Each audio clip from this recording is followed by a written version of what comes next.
नमस्कार दोस्तों। आज ओही अष्टमी का व्रत है। आज ओही अष्टमी है और ये बहुत ही प्राचीन मान्यता है। बहुत ही प्राचीन समय से ये व्रत रखा जाता है। इस दिन माताएं संतान की दीर्घायु के लिए निर्जला व्रत रखती हैं और दोपहर के बाद ओही माता की पूजा करती हैं और शाम को तारों को अर्घ्य देकर व्रत तोड़ती हैं। आइए जानते हैं ओही अष्टमी की व्रत कथा विस्तार से। एक साहूकार था जिसके 7 बेटे और 7 बहुएं थीं। दिवाली से पहले कार्तिक अष्टमी को सातों बहुएं अपनी इकलौती ननंद के साथ जंगल में जाकर खदान में मिट्टी खोद रही थी। वहां शाहू की मान थी। मिट्टी खोदते समय ननंद के हाथ से शाहू का बच्चा मर गया।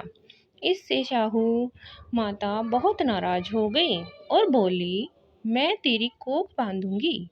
तब ननंद अपने सातों भाभियों से बोली, तुम में से कोई अपनी कोख बंधवा लो। सभी भाभियों ने कोख बंधवाने से इनकार कर दिया, परंतु छोटी भाभी सोचने लगी कि अगर मैंने अपनी कोख नहीं बंधवाई तो सासू जी नाराज होंगी। यह सोचकर ननंद के बदले में छोटी भाभी ने अपनी कोख बंधवा ली। अब इसके बाद जो बच्चा होता वह 7 दिन का होकर मर जाता। एक दिन पंडित को बुलाकर पूछा, मेरी संतान 7वें दिन क्यों मर जाती है?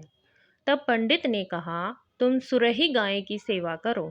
सुरही गाय शाहू माता की भाईली है। वह तेरी कोख खुलवा देगी, तब तेरा बच्चा जिएगा। अब वह बहुत जल्दी उठकर चुपचाप सुरही गाय के नीचे साफ सफाई कर आती। सुरही गाय ने सोचा, रोज उठकर कौन मेरी सेवा कर रहा है, सो आज देखूंगी।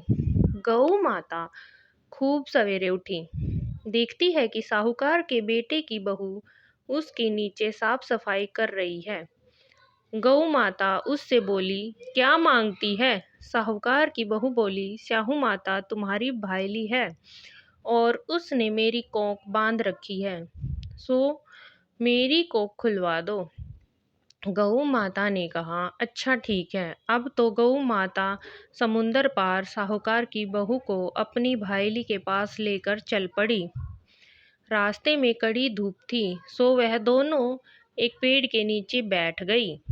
थोड़ी देर में एक सांप आया। उसी पेड़ पर गरुड़ पंखनी का एक बच्चा था। सांप उसको डसने लगा। तब साहूकार की बहू ने सांप मारकर ढाल के नीचे दबा दिया और बच्चे को बचा लिया। थोड़ी देर में गरुड़ पंखनी आई तो यहाँ खून देखकर साहूकार की बहू को चोंच मारने लगी। तब साहूकार की बहू बोली, मैंने तेरे बच्चे को नहीं मारा, बल्कि सांप तेरे बच्चे के करीब आया था। मैंने तो उससे तेरे बच्चे की रक्षा की है। यह सुनकर गरुड़ पंखनी बोली, मांग तू क्या मांगती है? वह बोली, 7 समुंदर पार शाहू माता रहती है, हमें तू उसके पास पहुंचा दे। तब गरुड़ पंखनी ने दोनों को अपनी पीठ पर बैठाकर शाहू माता के पास पहुंचा दिया। शाहू माता उनको देखकर बोली, आ बहन, बहुत दिनों में आई है। फिर कहने लगी, बहन मेरे सिर में जुएं पड़ गई हैं। तब सुरहीन के कहने पर साहूकार की बहू ने उसकी सारी जुएं निकाल दी। इस पर शाहू माता प्रसन्न होकर बोली, तूने मेरे सिर में बहुत सलाई घेरी है, इसलिए तेरे 7 बेटे और 7 बहुएं होंगी। वह बोली, मेरे तो एक भी बेटा नहीं, 7 बेटे कहाँ से होंगे? शाहू माता बोली, वचन दिया है। तब साहूकार की बहू बोली, मेरी कोख तो तुम्हारे पास बंद पड़ी है। यह सुन शाहू माता बोली, तूने मुझे ठग लिया। जा, तेरे घर पर तुझे 7 बहुएं मिलेंगी। तू जाकर उजमन करियो, 7 ओही बनाकर 7 कढ़ाई करियो। वह लौटकर घर आई तो देखा कि 7 बेटे 7 बहू बैठे हैं। वह बहुत खुश हो गई। उसने 7 ओही बनाए, 7 उजमन किए और 7 कढ़ाई करी। शाम के समय जेठानियाँ आपस में कहने लगी कि जल्दी जल्दी पूजा कर लो, कहीं छोटी बच्चों को याद करके न रोने लगे। थोड़ी देर में उन्होंने अपने बच्चों से कहा, अपनी चाची के घर जाकर देख आओ कि आज वह अभी तक रोई क्यों नहीं। बच्चों ने आकर कहा, चाची तो कुछ मांड रही है, खूब उजमन हो रहा है। यह सुनते ही जेठानियाँ दौड़ी दौड़ी वहाँ आई और आकर कहने लगी, तूने कोख कैसे खुलवाई? वह बोली, तुमने तो कोख बंधवा ही नहीं थी, सो मैंने कोख बंधवा ली थी।